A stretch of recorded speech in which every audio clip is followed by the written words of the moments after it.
বিয়ের 1 মাস 10 দিন পর ইপ্তি বুঝতে পারল বিয়ের প্রথম রাতেই সে কনসিভ করেছে।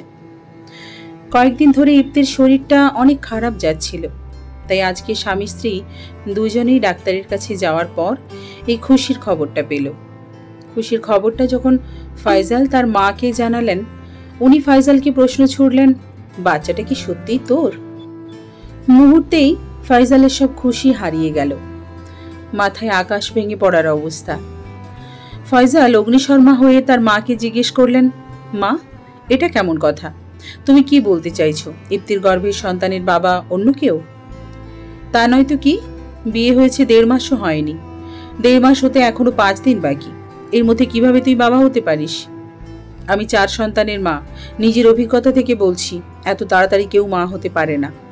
আমি নিশ্চিত এই বাচ্চা তোর না। কে জানে এই মেয়ের সাথে বিয়ের আগে কোন ছেলে সম্পর্ক ছিল, যার পাপের বোঝা বয়ে বেড়াচ্ছে।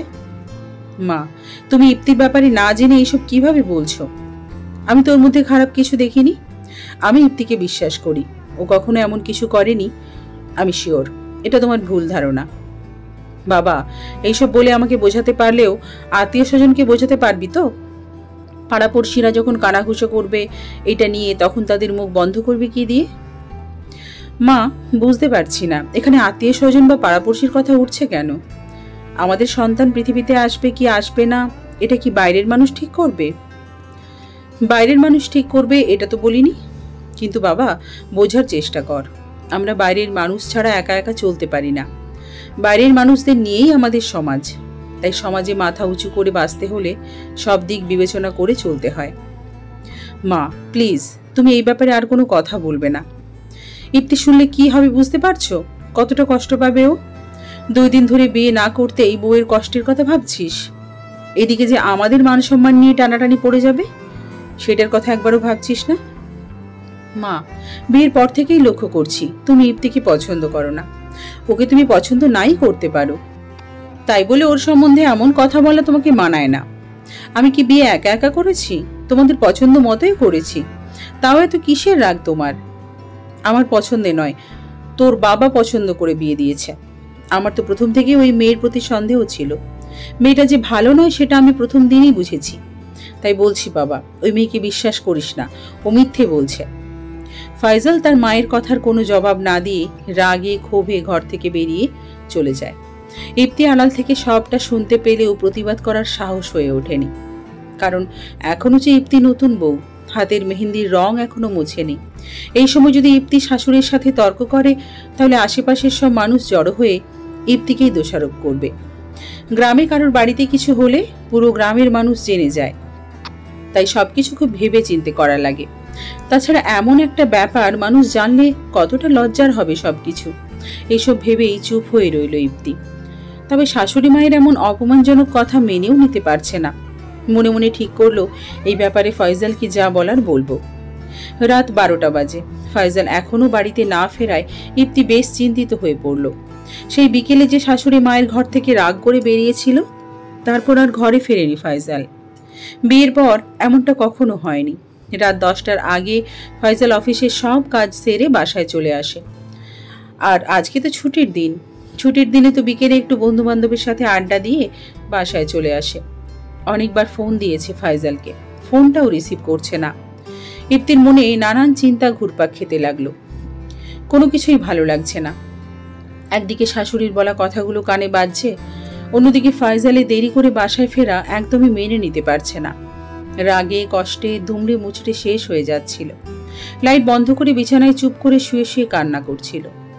কিছুক্ষণ পর দরজার শব্দে ইপ্তি মাথা তুলে তাকাতেই ফয়সালকে দেখতে পায়। ইপ্তি রাগ করে কোনো কথা বলে না, মনে মনে ঠিক করলো কথা বলবে না ও। ঘুমের ভান করে শুয়ে রইল। ইপ্তি জানে এখন ফয়সাল ওর রাগ ভাঙানোর অনেক চেষ্টা করবে। এমনই করে ফয়সাল। বিয়ের পর 2-1 বার মনোমালিন্য হয়েছিল দুজনার, তখন ইপ্তি রাগ করে থাকে আর ফয়সাল ইপ্তির রাগ ভাঙানোর জন্য কাকুতি মিনতি করতে থাকে। ইপ্তি প্রথমে একটু রেগে থাকলেও ফয়সালের এমন পাগলামি দেখে আর রাগ করে থাকতে পারে না। কিন্তু ফয়সালের ব্যবহারে আজ বেশ অবাক হয় ইপ্তি। কোনো সাড়া শব্দ নেই, চুপ করে বিছানায় এসে অন্যদিকে মুখ করে শুয়ে পড়ল ফয়সাল। এভাবে কিছুক্ষণ যাওয়ার পর ইপ্তি অধৈর্য হয়ে লাইট জ্বালিয়ে ফয়সালের সামনে দাঁড়িয়ে প্রশ্ন করতে লাগলো, তুমিও কি তোমার মায়ের মতো সন্দেহ করছো আমায়? ফাইজাল কপাল থেকে হাতটা সরিয়ে এক নজর ইপ্তির দিকে তাকিয়ে আবার চোখ বন্ধ করে শুয়ে রইল। কি হলো, কথা বলছো না কেন? আমি বিকেলে তোমাদের মা ছেলের সব কথোপকথন শুনে ফেলেছি। তোমার মায়ের মন মানসিকতা এতটা নীচ! ছি, কি নোংরা মনের মানুষ তোমার মা। তার মনে এমন কথা আসে কি করে? ইপ্তি, চুপ করো, এই বিষয়ে আর একটা কথাও বলতে চাই না। কেন কথা বলতে চাও না? একজন মেয়েকে কিভাবে এমন কলঙ্ক দিতে পারে তোমার মা? ফাইজাল আবার ইপ্তির দিকে তাকালো। ও লক্ষ্য করলো শান্ত স্বভাবের মেয়েটা আজ অগ্নিশিখার মতো জ্বলছে। রাগে কষ্টে নিজেকে সামলাতে না পেরে অজস্র ধারায় কেঁদে যাচ্ছে। কিন্তু নিজের মায়ের নামে এসব শুনতে একদম ভালো লাগছে না ফাইজালের। তুমিও যদি তোমার মায়ের মতো আমাকে সন্দেহ করে থাকো তাহলে বলো, আমি সব ছেড়ে চলে যাব। তোমাকে তো বললাম এই বিষয়ে আর কোনো কথা বলতে চাই না। অনেক রাত হয়েছে, শুয়ে পড়ো। সকালে উঠতে হবে, অফিস আছে আমার। তুমি কথা বলতে না চাইলেই কি সবকিছু বন্ধ হয়ে যাবে? কি ভাবো তোমরা নিজেকে? একদিকে তোমার মা আমাকে যা খুশি বলবে, অন্যদিকে তুমি বাড়িতে দেরি করে ফিরবে। আমি আর এক মুহূর্ত এই বাড়িতে থাকতে চাই না। ইপ্তি ব্যাগ গোছাতে লাগলো। ফাইজাল ইপ্তিকে বলল, বাড়াবাড়ি করো না, এখন কিন্তু তোমার উপর হাত উঠে যাবে। হ্যাঁ, এখন তো এইটাই বাকি আছে, তাই না? তোলো হাত। তারপরও আমি আর এই বাড়িতে থাকবো না। ইপ্তি যখন ঘর থেকে ব্যাগ নিয়ে বের হতে গেল, ফাইজাল রাগ সামলাতে না পেরে ইপ্তির গালে চড় বসিয়ে দিল। রাত 1টা বাজে, এই সময় তুমি বাসা থেকে বেরিয়ে যাচ্ছ? এত সাহস তোমার? তোমার যদি যেতেই হয় সকালে যাবে। এই বলে ফাইজাল দরজা লক করে শুয়ে পড়ল। ইপ্তি বিছানার এক পাশে বসে কাঁদতে লাগলো। সকালে ফাইজালের ঘুম ভাঙতেই দেখল ইপ্তি বসে বসে ঘুমাচ্ছে। ফাইজাল ইপ্তিকে দেখে মনে মনে খুব কষ্ট অনুভব করছিল। কাল রাতে ইপ্তির গায়ে হাত ওঠানো ঠিক হয়নি। কেন যে এত রেগে গেলাম। খুব ইচ্ছে করছে ইপ্তির কপালে একটা চুমু খেয়ে সরি বলতে, কিন্তু ফাইজাল রেডি হয়ে আস্তে করে টেবিলের উপর থেকে ঘড়িটা হাতে পরে ঘর থেকে বেরিয়ে গেল। এমনভাবে বের হলো যেন কোনোভাবে শব্দ না হয়, ইপ্তি যেন জেগে না যায়। খাবার টেবিলের উপর রাখা জগ থেকে এক গ্লাস পানি খেয়ে অফিসের উদ্দেশ্যে বেরিয়ে পড়ল ফাইজাল। পেছন থেকে মা রাহেলা বেগম অনেকবার ডাকলেন ফাইজালকে। ফাইজাল সেটার তোয়াক্কা না করে নিজের মতো এগিয়ে গেল রাস্তার দিকে। রাহেলা বেগম একা একাই বকবক করতে লাগলেন, ছেলেটা আমার রাতেও কিছু খায়নি, এখনো কিছু না খেয়ে চলে গেল। জমিদারের মেয়ের এখনো ঘুম ভাঙে না। কাজের বেলায় ঠনঠেনা, বাচ্চা জন্ম দেওয়ার কথা তো কাউকে বলে দিতে হয় না। এগুলো তো খুব ভালোভাবেই পারে, কাজের বেলায় যত ভণ্ডামি। শাশুড়ির চেঁচামেচিতে ঘুম ভেঙে যায় ইপ্তির। পাশে তাকিয়ে দেখে ফাইজাল নেই, ঘড়িটাও নেই, তার মানে অফিস চলে গেছে। ঘড়ির দিকে তাকিয়ে দেখে 9টা 20 বাজে। তাড়াতাড়ি করে বিছানা থেকে নেমে ঘর গোছাতে লাগলো। কাপড়ের ব্যাগটা আলমারিতে রেখে দিল। কেউ যদি দেখে তাহলে বুঝে ফেলবে ওদের মধ্যে ঝগড়া হয়েছে। বিছানার উপর ফাইজালের শার্ট গোছাতে গিয়ে ইপ্তি কান্নায় ভেঙে পড়ল। খুব মনে পড়ছে ফাইজালকে। কাল রাতের ঘটনাগুলো মনে করে আরও বেশি কষ্ট হচ্ছে। আমার এতটা রাগ করা উচিত হয়নি। আজকে আসলে মাপ চেয়ে সব ঠিক করে নেব। ফাইজালের তো কোনো দোষ নেই। ওর মায়ের বলা কথা নিয়ে ওর সাথে রাগ করা ঠিক হয়নি। তাছাড়া মা যতই অন্যায় করুক, সন্তানের সামনে মায়ের নামে কিছু বললে তার খারাপ লাগবে, এটাই স্বাভাবিক। ইপ্তি নিজের ঘর থেকে বেরিয়ে রান্নাঘরে জায়ের সাথে রান্নার কাজে সাহায্য করতে লাগলো। ফাইজাল অফিসে কাজ করছিল ঠিকই, কিন্তু তার মন যে একদমই কাজে নেই, বন্ধু আফজালের বিষয়টা বুঝতে বাকি রইল না। হাতের কাজগুলো সেরে ফাইজালের কাছে গিয়ে জিজ্ঞেস করলো, কি রে, কি হয়েছে তোর? এমন ফ্যাকাশে দেখাচ্ছে কেন? আচ্ছা, একজন বাচ্চার অস্তিত্ব বোঝার জন্য কত সময়ের দরকার? 1 মাস 10 দিনে কি বাচ্চার অস্তিত্ব বোঝা যায়? কেন বোঝা যাবে না? এমন কত দম্পতি দেখলাম যাদের বিয়ের 10 মাসের মধ্যে বাচ্চা কোলে নিয়ে ঘুরে বেড়ায়। কেন রে, ভাবি কি প্রেগনেন্ট নাকি? এটা তো সুখবর। তাহলে মুখ এমন প্যাঁচার মতো বানিয়ে রেখেছিস কেন? বাইরে চল, মিষ্টি খাওয়াবি। কিন্তু মা এই বিষয়টা মানতে চাইছে না। ইপ্তির নামে কি সব আজে বাজে কথা বলছিল। কি বলছিল? এখন না, পরে বলবো। আচ্ছা, যাই বলুক না কেন, ওগুলো নিয়ে মন খারাপ করিস না। ওনারা পুরনো দিনের মানুষ, বয়সও তো হয়েছে, এই জন্যই বুঝি মন খারাপ। না, ইপ্তির সাথে কাল রাতে আমার ঝগড়া হয়েছে, হাতও তুলেছি ওর উপর। বাচ্চা নিয়ে সমস্যা, মা কথাটা শোনার পর অনেক খারাপ মন্তব্য করে, আর ইপ্তি মায়ের কথাগুলো আড়াল থেকে শুনে খুব রিয়াক্ট করে। আমি আসলে বুঝতে পারছি না আমি কি করব। একদিকে ইপ্তি, অন্যদিকে মা, দুইজনেই আমার খুব আপন। আমি যেমন মায়ের মুখে ইপ্তির বিরুদ্ধে কথা শুনতে চাই না, তেমন ইপ্তির মুখেও মায়ের বিষয়ে খারাপ মন্তব্য সহ্য করতে পারবো না। আমি এমনভাবে ফেঁসে আছি যে বের হবার কোনো পথই খুঁজে পাচ্ছি না। চিন্তা করিস না, সব ঠিক হয়ে যাবে। আর বাসায় গিয়ে ভাবির সাথে সব ঝামেলা মিটিয়ে নিবি। স্বামী স্ত্রীর মধ্যে ঝগড়া মনোমালিন্য হয়েই থাকে। চল একটু বাইরে গিয়ে চা খেয়ে আসি, দেখবি ভালো লাগবে। ফাইজাল মনে মনে ঠিক করলো রাতে ইপ্তির কাছে ক্ষমা চেয়ে নেবে। ইপ্তির সাথে ঝামেলা হওয়াতে কোনো কিছুতেই যেন মন বসছে না তার। রাত 10টা বাজে, ফাইজাল আসার সময় হয়ে গেছে। ইপ্তি মাথাটা একটু আঁচড়িয়ে সুন্দরভাবে মুখে হাসি ফুটিয়ে টেবিলে খাবার পরিবেশন করছিল। কলিং বেল বাজতেই ইপ্তি দৌড়ে গিয়ে দরজা খুলল। ফাইজালকে দেখে ইপ্তি হাসি মুখে জিজ্ঞেস করলো, এসেছ? ব্যাগ আমার কাছে দাও। তুমি হাত মুখ ধুয়ে টেবিলে খেতে এসো। মা বাবা কোথায়? ভাইয়া কি ফিরেছে অফিস থেকে? ইপ্তি হাসি মুখে উত্তর দিল, ফিরেছে। ভাইয়া প্রতিদিন 5টায় বাড়ি ফিরে আসে, বুঝেছ? আর মা বাবা দুজনেই ঘরে আছেন। আমি ওনাদের খেতে রাখছি, তুমি ফ্রেশ হয়ে এসো। ফাইজাল জানে ওর ভাইয়ের বাড়ি ফেরার সময়। শুধু ইপ্তির সাথে কথা বলার জন্যই জিজ্ঞাসা করা। বাবা, মা, ফাইজালের বড় ভাই, ছোট বোন, ভাবি, ভাতিজি, ইপ্তি সবাই একসাথেই খেতে বসলো। খাওয়ার সময় বিভিন্ন বিষয় নিয়ে কথা হলো। ফাইজাল শুধু ইপ্তির দিকে আর চোখে দেখছিল। মেয়েটা এমন ভাব করছে যেন কিছুই হয়নি। তাহলে কি ইপ্তির রাগ কমেছে? আমাকে ক্ষমা করে দিয়েছে? নাকি মুখে হাসি ফুটিয়ে কষ্টের বোঝা মনে চেপে সবকিছু স্বাভাবিক করার চেষ্টা করছে? খাওয়া দাওয়া শেষে ইপ্তি সব কাজ সেরে ঘরে এসে দেখলো ফাইজাল নেই। ফাইজালের তো এখন ঘরে থাকার কথা, এত রাতে আবার কোথায় গেল? আশেপাশে খুঁজতে লাগলো, বাথরুমে যায়নি তো? কিন্তু না, সেখানেও নেই। তাহলে ফাইজাল আমার সাথে রাগ করে আলাদা ঘরে চলে গেল না তো? কথাটা ভাবতেই বুকের ভেতর মোচড় দিয়ে ওঠে ইপ্তির। বারান্দায় গেল কিনা এটা ভেবে পা বাড়াতেই ফাইজাল পেছন থেকে এসে ইপ্তিকে জড়িয়ে ধরল। ইপ্তি চমকে গিয়ে পেছন ফিরে তাকিয়ে দেখল ফাইজাল। সরি। কেন? কালকে রাতে তোমার উপর হাত তুলেছি তাই? সেটা তো আমি কখন ভুলে গেছি।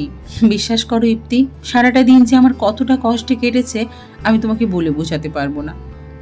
আমারও কি কম কষ্টে কেটেছে? ফাইজাল পকেট থেকে একটা গোলাপ বের করে ইপ্তির খোঁপায় গুজে দিয়ে বলল, আমি তোমাকে অনেক ভালোবাসি। আমিও তোমাকে অনেক ভালোবাসি। দুটি মনের সব কষ্টের শেষ হলো ভালোবাসার কিছু মুহূর্ত দিয়ে। সকালে ইপ্তি তাড়াতাড়ি ঘুম থেকে উঠে নাস্তা বানানোর জন্য রান্নাঘরে চলে যায়। রান্না ওর যাই করে, ও শুধু রান্নাতে সাহায্য করে। এখনো নতুন বউ বলে ইপ্তিকে রান্না করতে দেওয়া হয় না। হলেও ইপ্তি অনেক সময় নিজের ইচ্ছে থেকেই রান্না করে। তাছাড়া ভাসুরের আগে ফাইজালের অফিস। ওর জায়ের আশায় থাকলে ফাইজালের অফিস যেতে লেট হয়ে যায়। দুপুরের খাবারটা ও নিয়ে যেতে পারে না। বিয়ের আগে পর্যন্ত ফাইজাল দুপুরের খাবারটা বাইরেই খেত, কিন্তু ইপ্তি চায় দুপুরের খাবারটাও যেন ঘরেরই খেতে পারে। ইপ্তি আপন মনে রুটি বানাচ্ছিল। ওর যা চুলায় রুটি ভাজতে ভাজতে ওকে জিজ্ঞেস করলো, মা বললেন তুমি নাকি কনসিভ করেছ? জি। আমি বলি, যদি ভালো চাও বাচ্চাটা নষ্ট করে ফেলো। এটা কেমন কথা ভাবি? আমি আপনাকে যথেষ্ট সম্মান করি, এমন কিছু করবেন না যে আপনাকে অসম্মান করতে বাধ্য হই। তুমি জানো সবাই এই নিয়ে কত কানাঘোষা করছে। সবাই বলছে এই বাচ্চাটা নাকি ফাইজালের না। যার যা খুশি বলুক, তাতে আমার কিচ্ছু যায় আসে না। কেন আপনারা আমার সাথে এমন করছেন? কেন আমার অনাগত সন্তানের পেছনে এভাবে লেগে আছেন? কেন আপনারা আমার বাচ্চার জন্মের আগেই তার গলা টিপে হত্যা করতে চাইছেন? আস্তে কথা বলো, তুমি যে নতুন বউ সেটা ভুলে গেছো? আমি কিছু ভুলে যাইনি, শুধু হাঁপিয়ে গেছি আপনাদের এমন নোংরা মানসিকতা দেখে। নতুন বউয়ের এমন চিৎকার শুনে বাড়ির সবাই রান্নাঘরের সামনে জড়ো হয়ে গেল। সবাই জানতে চাইছে কি হয়েছে। ইপ্তি কোনো কথা না বলে রান্নাঘর থেকে বেরিয়ে গেল। নিজের ঘরের দিকে যাওয়ার সময় ফাইজালের সাথে ধাক্কা লাগলো, কিন্তু কোনো কিছুর পরোয়া না করে ঘরে গিয়ে কাঁদতে লাগলো। ফাইজাল ওর পেছন পেছন ঢুকে জিজ্ঞেস করলো, কি হয়েছে? ভাবির সাথে এমন ব্যবহার কেন করলে? সেটা তোমার ভাবিকেই গিয়ে জিজ্ঞেস করো। তোমাকে যখন জিজ্ঞেস করেছি তুমিই বলো। কি আর বলবো, আমার বাচ্চা নিয়েই তাদের যত সমস্যা। তোমাদের বাড়ির মানুষ এত নোংরা মনের কেন? তোমার ভাবি আমাকে বলছে আমি যেন বাচ্চা নষ্ট করে ফেলি। কেন তারা আমার বাচ্চার পেছনে ভাবে লেগেছেন? তাই বলে তুমি তার সাথে এমন কথা বলবে? উনি যে আমাকে বাচ্চা নষ্ট করতে বলল, সেটার প্রতিবাদ না করে উল্টে আমাকেই দোষারোপ করছো।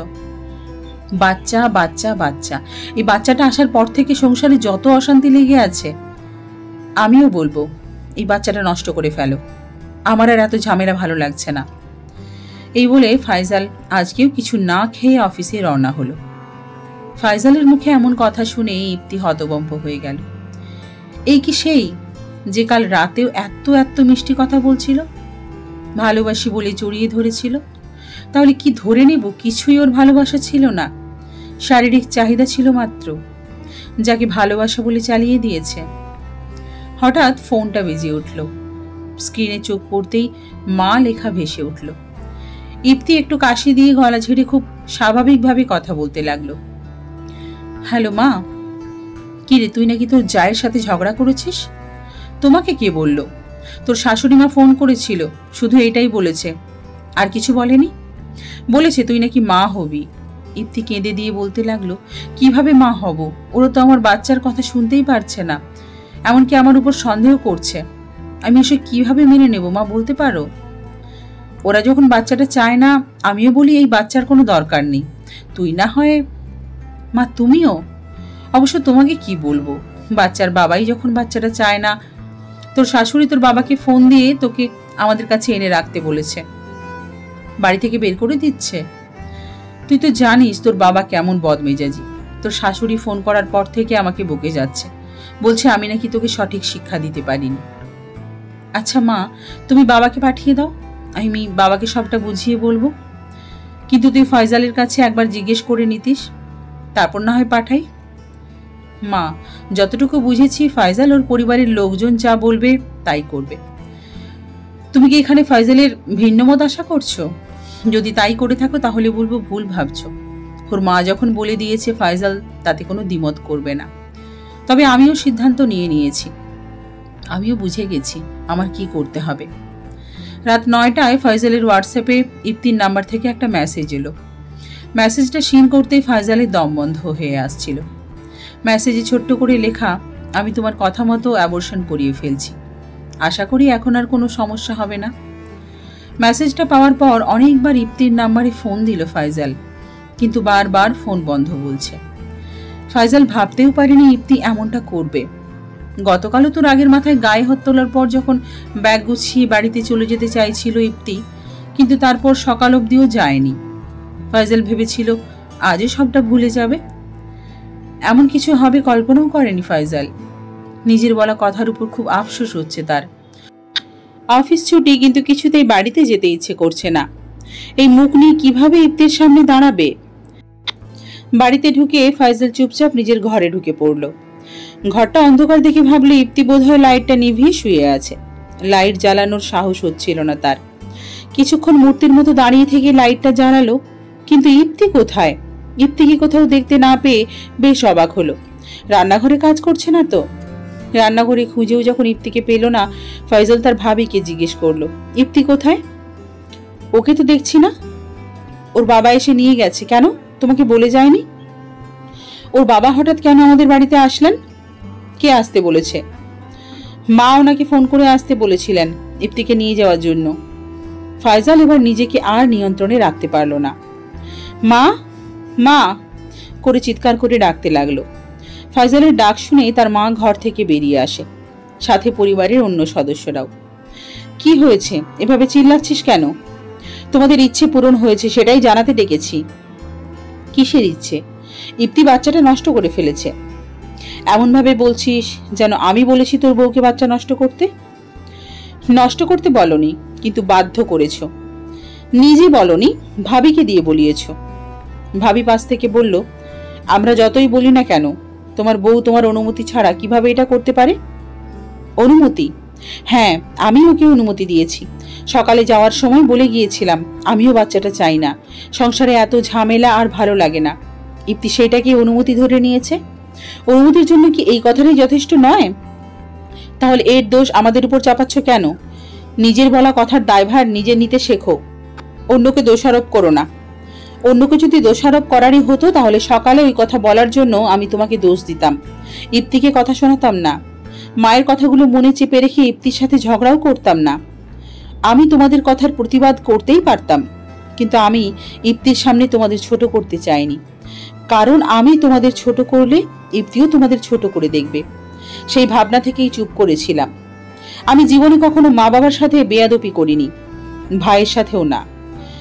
আপনি এতদিন ধরে এই বাড়িতে আছেন, কখনো বলতে পারবেন আপনার সাথে কোনো কিছু নিয়ে কখনো ঝামেলা করেছি? আমি তো সব সময় একজন আদর্শ সন্তান, আদর্শ মানুষ হতে চেয়েছিলাম। ফাইজালের মা বলল, তুই তো একজন আদর্শ সন্তানই, আমি কি কখনো এই বিষয়ে তোকে অভিযোগ করেছি? মা, আমি আদর্শ সন্তান হতে পারলেও আদর্শ স্বামী হতে পারলাম না, আদর্শ বাবা হতে পারলাম না। নিজের অনাগত সন্তানকে পৃথিবীর মুখ দেখার আগেই মেরে ফেলেছি। আচ্ছা বাবা, যা হওয়ার হয়েছে, এইসব নিয়ে আর কষ্ট পাস না। তোদের তো মাত্র বিয়ে হয়েছে, দোয়া করে ভবিষ্যতে অনেক বাচ্চার মুখ দেখবি তোরা। কালকে ওই বাড়িতে গিয়ে বউকে নিয়ে আসবি। কিন্তু মা, এই মুখ নিয়ে আমি কিভাবে ইপ্তির সামনে দাঁড়াবো বলতে পারো? আচ্ছা, আমি তোর বাবাকে পাঠিয়ে বউকে নিয়ে আসব। ফাইজাল আর কোনো কথা না বলে নিজের ঘরে চলে গেল। নিজের ঘরে এসে এক অদ্ভুত শূন্যতা অনুভব করলো ফাইজাল। ইপ্তির শূন্যতা। বুকের ভেতরে কষ্টের ঝড় বয়ে যাচ্ছে। খুব ইচ্ছে করছে কাঁদতে, কিন্তু কাঁদতে পারছে না। বুকের ভেতর কষ্টগুলো জমা হয়ে পাথরের মতো ভারী হয়ে আসছে। নিঃশ্বাস নিতেও কষ্ট হচ্ছে। এই অবস্থায় ফাইজাল আর ঘরে বসে থাকতে পারল না। রাত 11টা বাজে। ইপ্তিদের বাড়ির উদ্দেশ্যে রওনা দিল। ঘণ্টাখানিক পর সেখানে পৌঁছে গেল। দরজায় কলিং বেল দিতেই শাশুড়ি এসে দরজা খুললেন। বাবা, তুমি এত রাতে? ভেতরে এসো। আম্মা, ইপ্তি কোথায়? ওই ঘরে শুয়ে আছে। তুমি খেয়েছো বাবা? না। তাহলে তুমি ঘরে যাও, আমি তোমার জন্য খাবার তৈরি করছি। এই বলে ইপ্তির মা রান্নাঘরে চলে গেলেন। ইপ্তি ফাইজালের গলার আওয়াজ পেয়ে দ্রুত বিছানা ছেড়ে উঠে ভেতর থেকে দরজার ছিটকিনি আটকিয়ে দিল। ফাইজাল দরজায় আস্তে আস্তে ধাক্কাচ্ছে আর ইপ্তিকে ডাকছে, ইপ্তি, দরজাটা খোলো। কি হলো ইপ্তি? কিন্তু ভেতর থেকে কোনো সাড়া শব্দ না পেয়ে ঠায় দাঁড়িয়ে রইল। ইপ্তির মা রান্নাঘর থেকে আবার ফিরে এসে দেখলো ফাইজাল দরজার সামনে দাঁড়িয়ে আছে। কি হলো বাবা, দাঁড়িয়ে আছো কেন? মনে হয় ইপ্তি ঘুমিয়ে পড়েছে। আমি তো মাত্রই ওকে ওষুধ খাইয়ে কলিং বেলের শব্দ শুনে ঘর থেকে বের হলাম, এর মধ্যে ঘুমিয়ে গেল। আচ্ছা দাঁড়াও, আমি ওকে ডেকে দিচ্ছি। ইপ্তিমা, জামাই এসেছে, দরজা খোল। মা, ওকে চলে যেতে বলো। এমন পাগলামি করে না মা, দরজা খোল। ভেতর থেকে আর কোনো সাড়া শব্দ নেই। তরকারি পোড়ার কথা বলে ইপ্তির মা ওখান থেকে চলে আসলেন। তিনি ভাবলেন ওদেরকে একা ছেড়ে দেওয়াই বোধহয় ভালো হবে। ফাইজালেরও বুঝতে বাকি রইল না, ইপ্তি ভেতর থেকে চিটকিনে লাগিয়ে রেখেছে। ফাইজাল আবার ইপ্তিকে ডাকতে লাগলো, ইপ্তি প্লিজ একটাবার দরজাটা খোলো, তোমার সাথে কথা আছে। কিন্তু কোনো সাড়া শব্দ নেই। তবে দরজার এপাশে একটা ছায়া খেয়াল করলো। ছায়ার কারণে ফাইজাল বুঝতে পারলো ইপ্তি দরজার পাশেই বসে আছে। ইপ্তি, আমি জানি তুমি আমার কথা শুনছো, কিন্তু জবাব দিচ্ছ না। ইপ্তি, কেন তুমি এমনটা করলে? আমি তো এমনটা চাইনি। আমার রাগের মাথায় বলা কথাগুলো এত সিরিয়াসলি নেবে বুঝতে পারলে কখনোই এইসব বলতাম না। আমি জানি আমি অনেক বড় অপরাধ করেছি, ক্ষমার অযোগ্য, তবুও আমি তোমার কাছে ক্ষমা চাইছি। প্লিজ আমাকে ক্ষমা করো। তুমি এভাবে আমার থেকে মুখ ফিরিয়ে নিলে আমি কোথায় যাব? তুমি কি ভাবছো আমার কষ্ট হচ্ছে না? আমারও অনেক কষ্ট হচ্ছে, কিন্তু এই কষ্ট কাউকে বোঝাতে পারছি না। দরজার ওপাশ থেকে চিৎকার করে কান্নার শব্দ ভেসে আসছিল। ইপ্তি চিৎকার করে কাঁদছে। এর আগে কোনোদিন নিজেকে এতটা অসহায় মনে হয়নি। ইপ্তি, তোমার কষ্ট হলে কান্না করে হালকা হতে পারো, কিন্তু আমি এতটাই অভাগা যে কষ্ট হলেও কাঁদতে পারি না।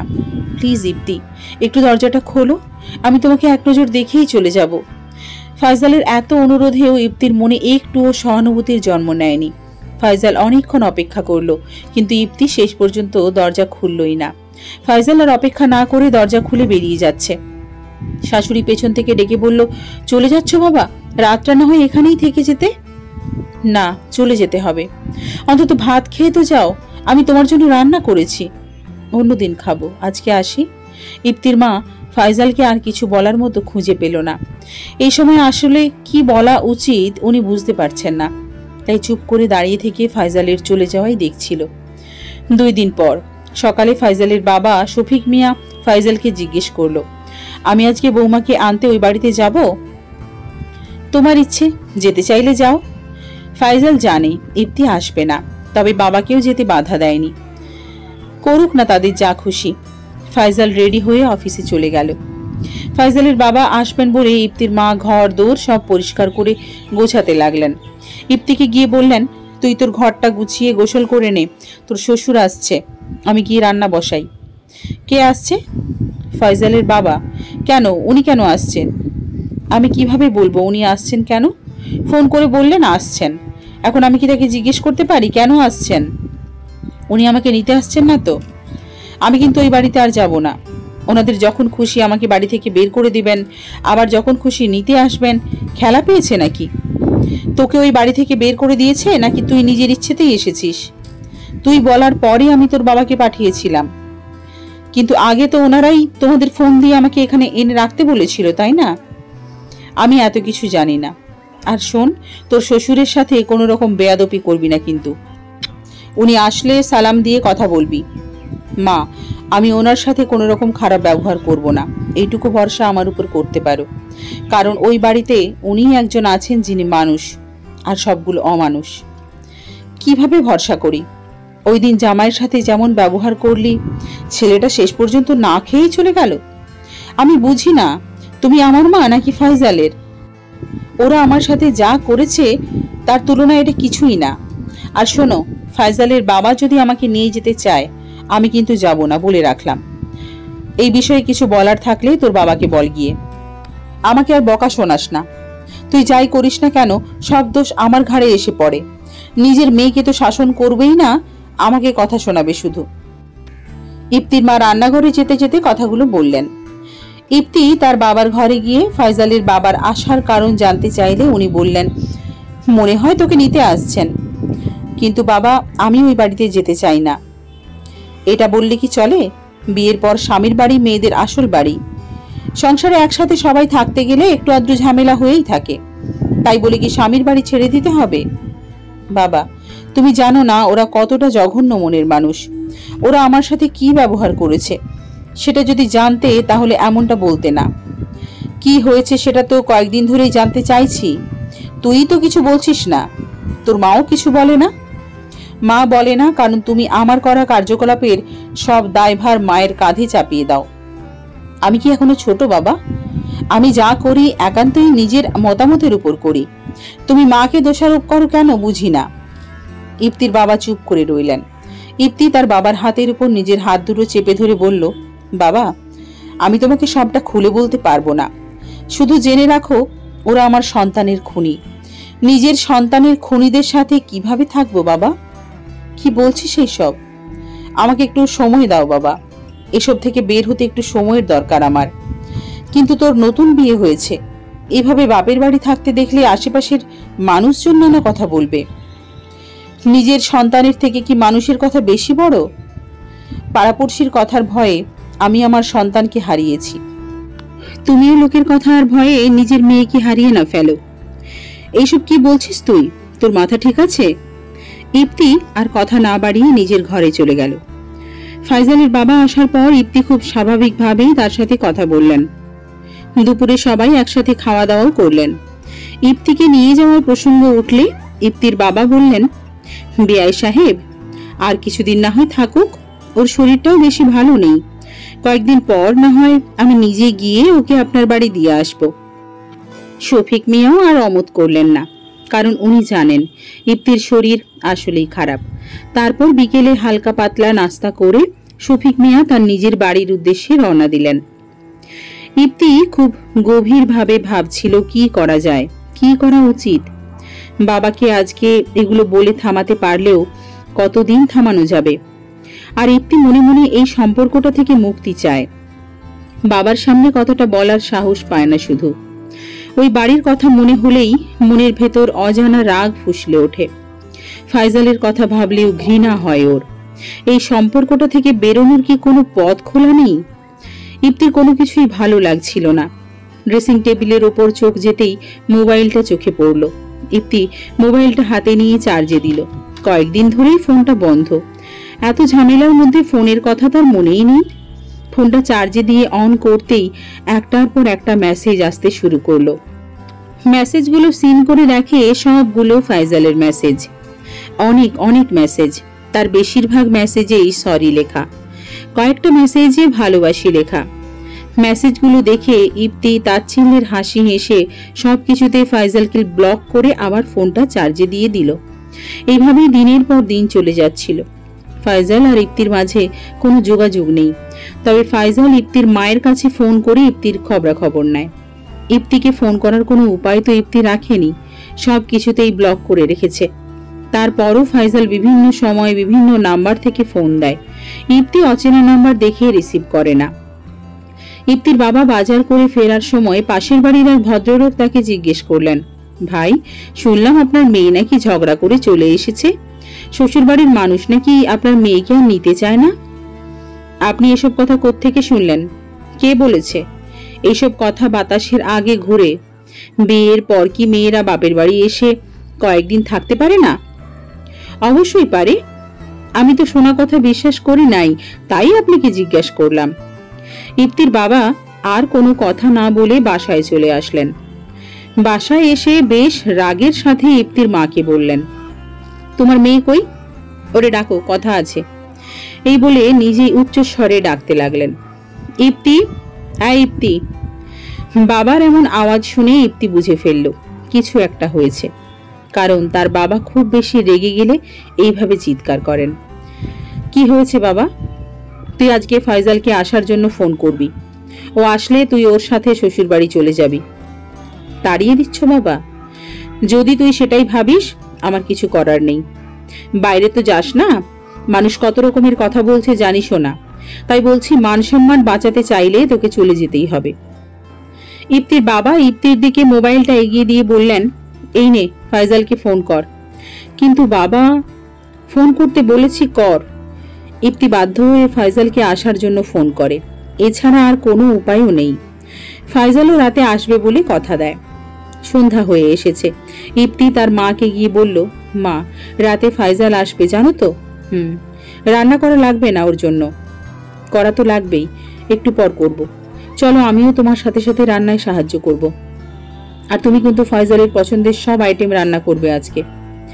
মেয়ের মুখে এমন কথা শুনে একটু অবাক হলেও হাসি মুখে বললেন, রাগ কমেছে তাহলে? ভাবলাম যেহেতু ওই বাড়িতে যেতেই হবে, ঝামেলা মিটিয়ে ফেলাই ভালো না? যাক, আমার মেয়ের অবশেষে সুবুদ্ধি হয়েছে তাহলে। ইপ্তি ঠোঁটের কোণে হাসি ফুটিয়ে মায়ের কথায় সায় জানালো। বাইরে প্রচুর ঝড় আর বাতাস শুরু হয়েছে।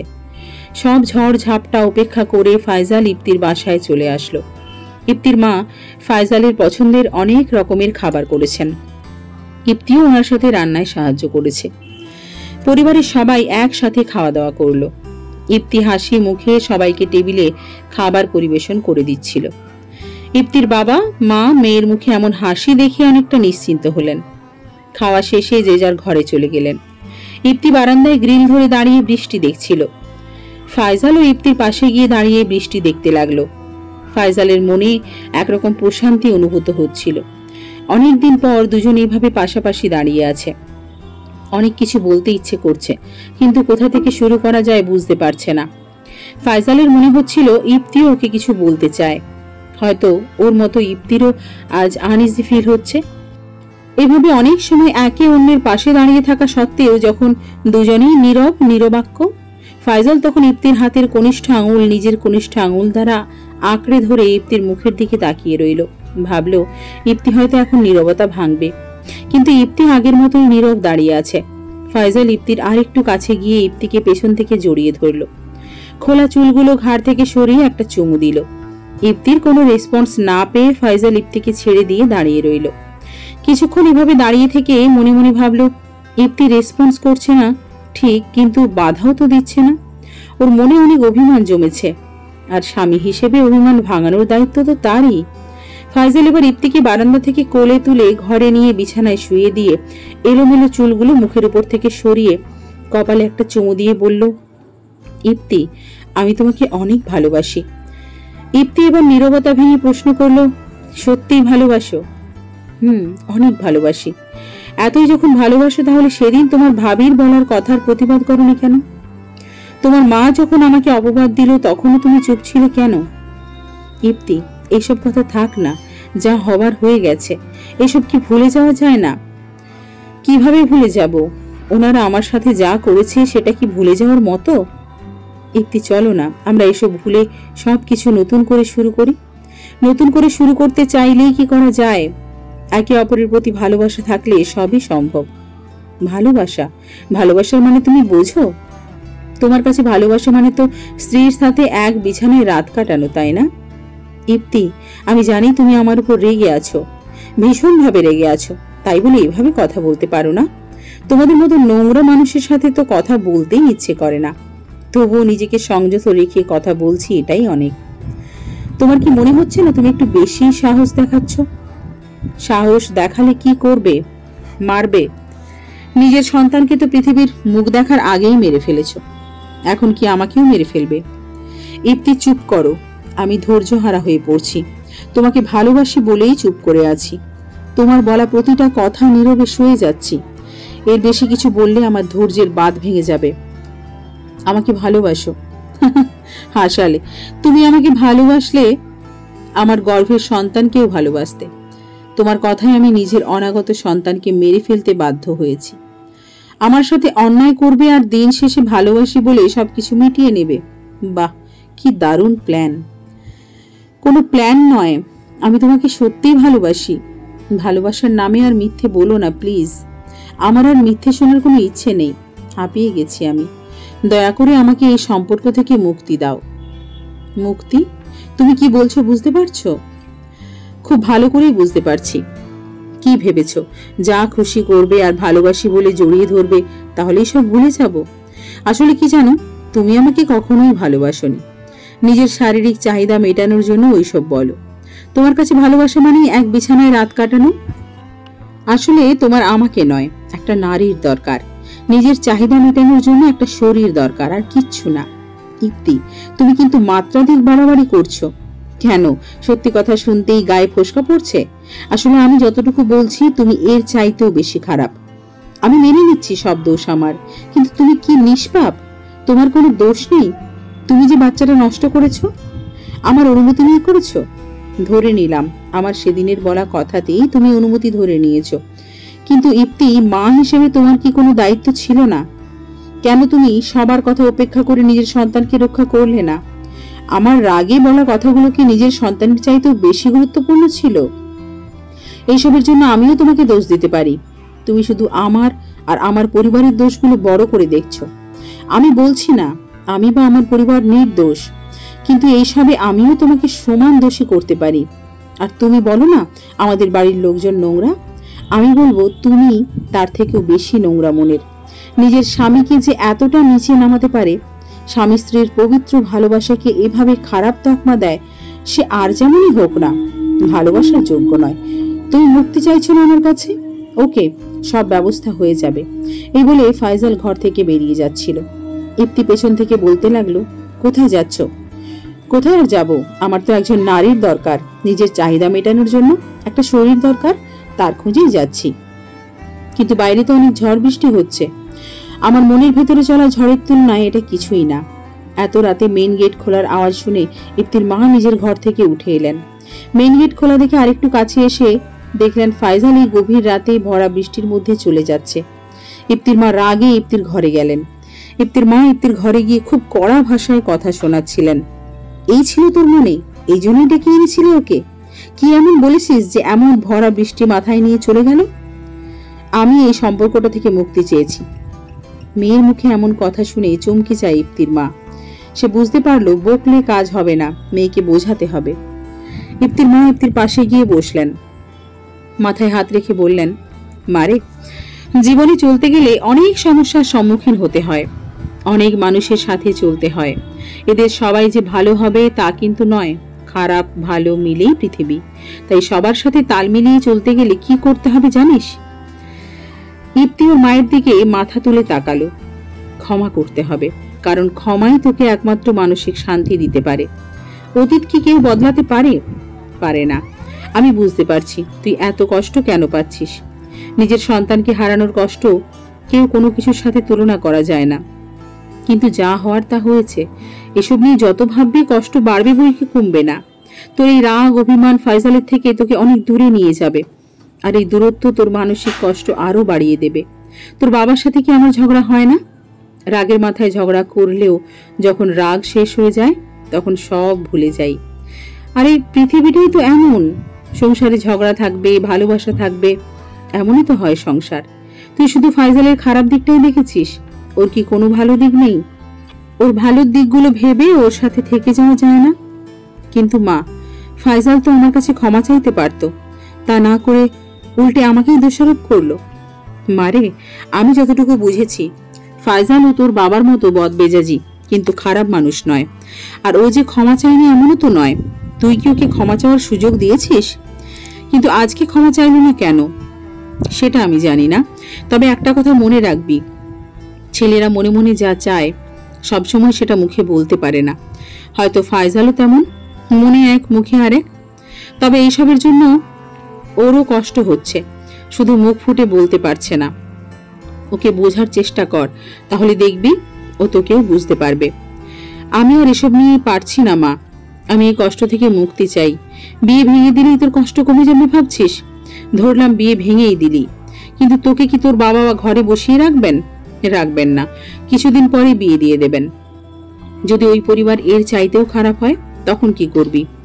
আবার বিয়ে ভেঙে দিবি? মারে, জীবনে না চাইতে অনেক কিছু করতে হয়, বাধ্য হয়েই করতে হয়।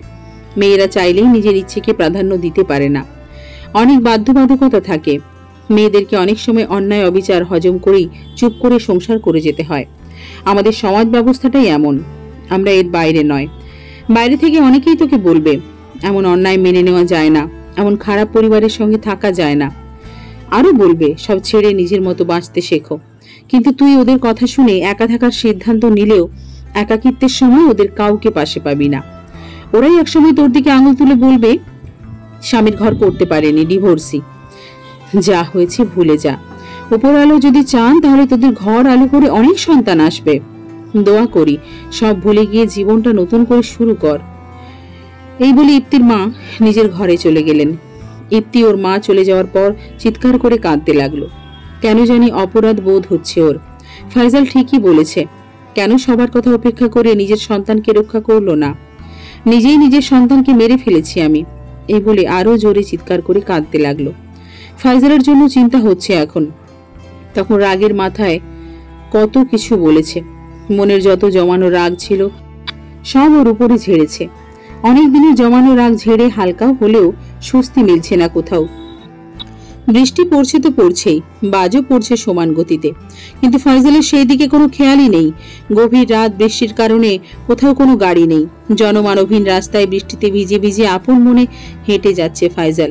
মাথার উপর এত বৃষ্টি থাকা সত্ত্বেও ভেতরের জ্বলন্ত আগুন যেন নিভছেই না। হঠাৎ রাস্তার একটা ইটের সাথে হোঁচট খেয়ে মাটিতে পড়ে গিয়ে হাতে পায়ে আর মাথায় খুব ব্যথা পেল। মাটি থেকে উঠে ওখানেই বসে পড়ল। তারপর আকাশের দিকে মুখ করে চিৎকার করে কাঁদতে লাগলো। গলা ফাটিয়ে চিৎকার করে বলতে লাগলো, আমি কেন ইপ্তির সাথে এমনটা করলাম?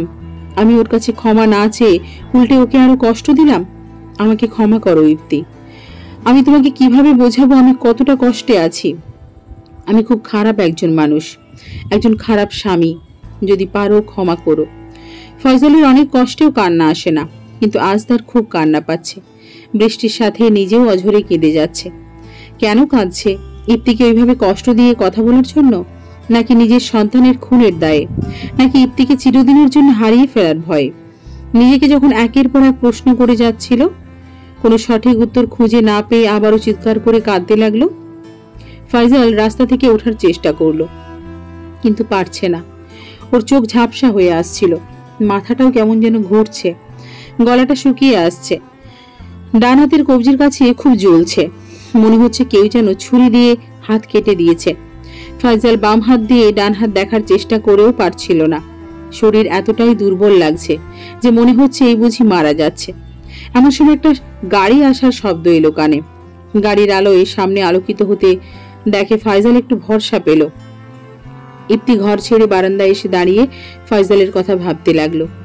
কে জানে ফাইজাল এখন কোথায়, বাড়িতে পৌঁছে গেছে কিনা। ইপ্তির খুব কষ্ট হচ্ছে। এক বুক হাহাকার তাকে জাপটে ধরেছে। কেন এতটা খারাপ লাগছে? কিছুক্ষণ আগেও তো ফাইজালকে কষ্ট দেওয়ার জন্য কত বাজে বাজে কথা বলেছে।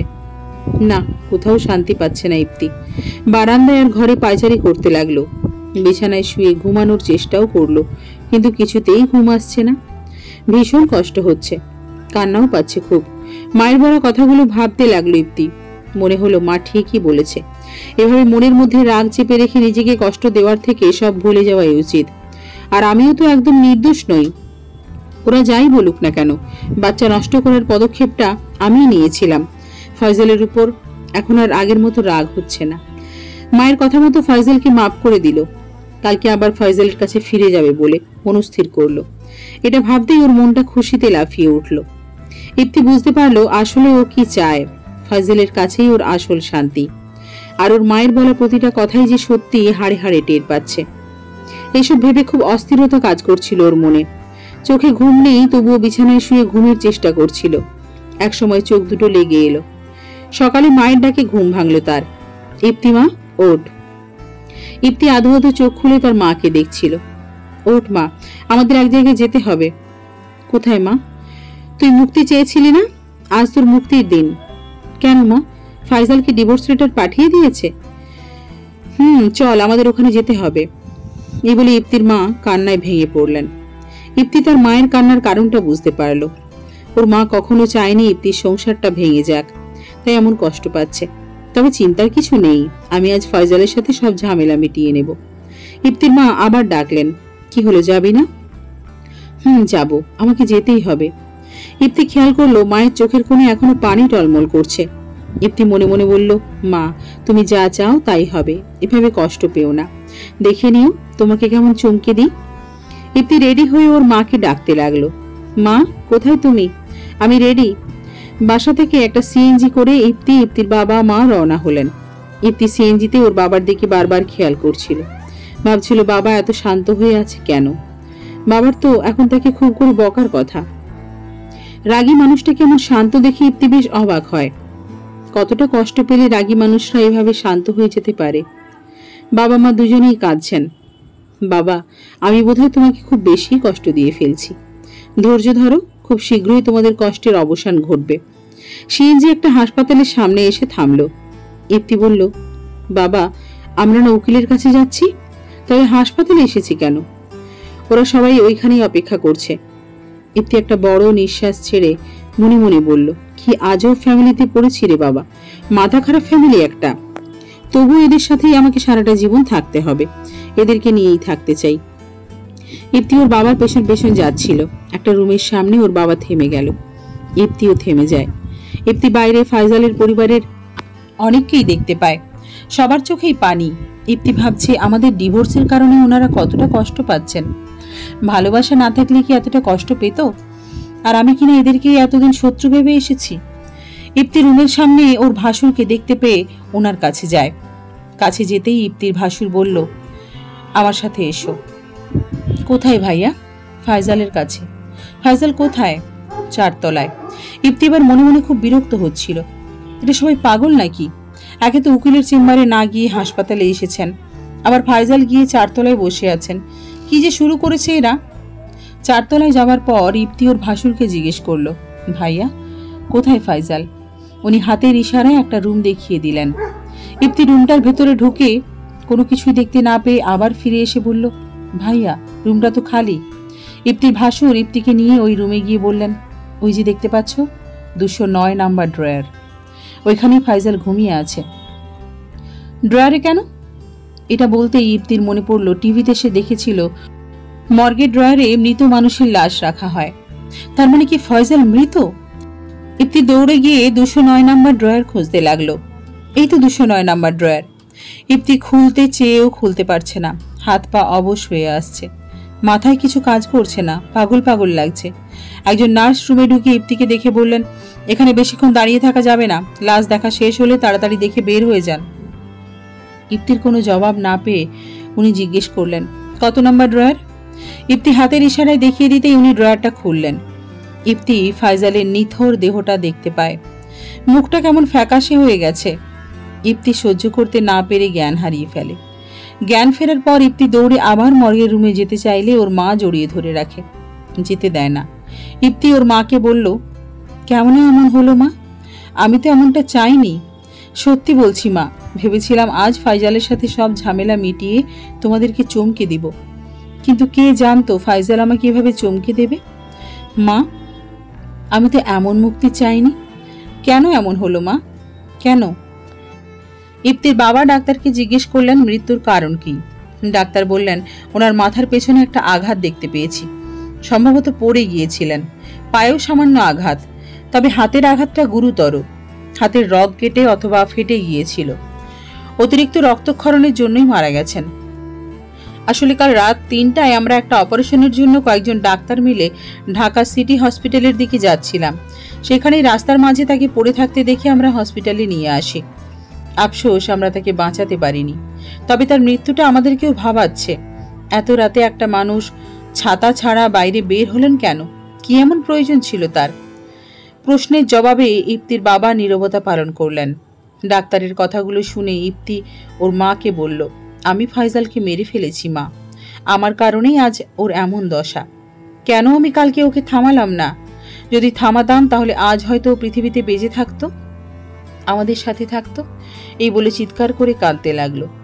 না রে মা, কার মৃত্যু কোথায় আছে কিভাবে আছে কেউ বলতে পারে না। ইপ্তির মাও কাঁদছেন। ইপ্তির হাসপাতালে দম বন্ধ হয়ে আসছিল, তাই হাসপাতাল থেকে বের হয়ে খোলা আকাশের নিচে গিয়ে চিৎকার করে কাঁদতে লাগলো। বিশাল আকাশটার দিকে তাকিয়ে যখন কাঁদছিল, ইপ্তি অনুভব করলো আকাশ, বাতাস, গাছপালা সবাই ওকে বলছে, ইপ্তি কাঁদছো কেন? তুমি তো এইটাই চেয়েছিলে। আজ থেকে তুমি মুক্ত, স্বাধীন। আজকের পরে আর কেউ তোমাকে কষ্ট দিতে পারবে না, কেউ তোমাকে কাঁদাবে না। এখন তো তোমার খুশি হওয়ার কথা। ইপ্তি কাঁদছে আর ভাবছে, জীবন কত অদ্ভুত। একসময় মুক্তি চেয়েছি, কিন্তু আজ মুক্তি পেয়েও খুশি হতে পারছি না। ফাইজালের দাফন শেষ হলো, সবাই যার যার মতো চলে যাচ্ছে। সন্ধ্যা নেমে এসেছে, বৃষ্টিও হচ্ছে খুব। ইপ্তিকে ওর মা হাত ধরে নিয়ে যাচ্ছিলেন। ইপ্তি ওর মায়ের হাত থেকে নিজের হাতটা ছাড়িয়ে কবরের কাছে হাঁটু গেড়ে বসে পড়ল। কবরের খুব কাছে গিয়ে আস্তে করে বলল, তুমি নাও ফাইজাল, আমি হয়তো আসল খুনি।